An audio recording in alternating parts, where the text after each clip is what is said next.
মধ্যপ্রাচ্যের অন্যতম গুরুত্বপূর্ণ তেল সমৃদ্ধ দেশ সৌদি আরব, আর সেখানে মার্কিন ঘাঁটি থাকার কারণে ট্রাম্পের সঙ্গে সুসম্পর্ক রয়েছে সৌদি যুবরাজ সালমানের।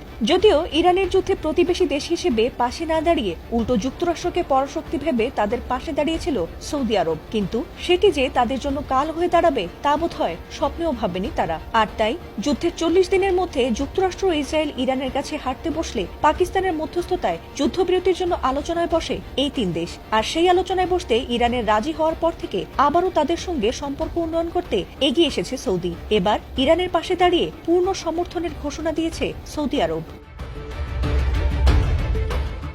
মধ্যপ্রাচ্যে চলমান যুদ্ধ স্থায়ীভাবে বন্ধ করতে এবং আঞ্চলিক নিরাপত্তা ও স্থিতিশীলতা ফিরিয়ে আনতে সব ধরনের কূটনৈতিক প্রচেষ্টার প্রতি তারা পূর্ণ সমর্থন দেবে বলে জানিয়েছে সৌদি আরবের পররাষ্ট্রমন্ত্রী ফয়সাল বিন ফারহান আল সাদ। সোমবার ইরানের পররাষ্ট্রমন্ত্রী আব্বাস আরাগচির সঙ্গে এক ফোন আলাপে তিনি এই আশ্বাস দিয়েছেন। সে সময় ইরানি পররাষ্ট্রমন্ত্রী আব্বাস আরাগচিও ফোন আলাপে জোর দিয়ে বলেন যে ইরান অত্যন্ত দায়িত্বশীলতার সঙ্গে যুদ্ধবিরতির প্রস্তাব মেনে নিয়েছে এবং আলোচনায় অংশগ্রহণ করেছে।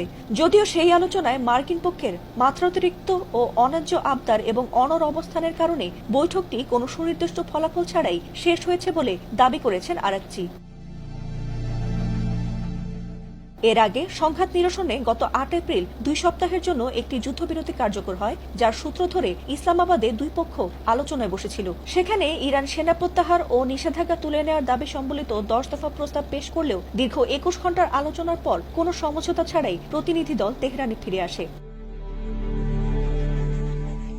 বর্তমানে এই যুদ্ধবিরতির মেয়াদ থাকা সত্ত্বেও হরমুজ প্রণালীতে মার্কিন নৌ অবরোধ এবং আলোচনার ব্যর্থতা মধ্যপ্রাচ্যকে আবারও এক অনিশ্চিত ভবিষ্যতের দিকে ঠেলে দিচ্ছে। এই উত্তেজনাকর পরিস্থিতির মধ্যে ইরান ও সৌদি আরবের পররাষ্ট্রমন্ত্রীদের মধ্যেকার এই ফোন আলাপকে অত্যন্ত গুরুত্বপূর্ণ হিসেবে দেখছেন বিশ্লেষকরা।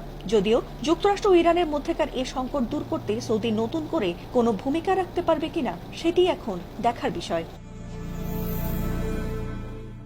ফাতিমা সুলতানা, এটিএন বাংলা।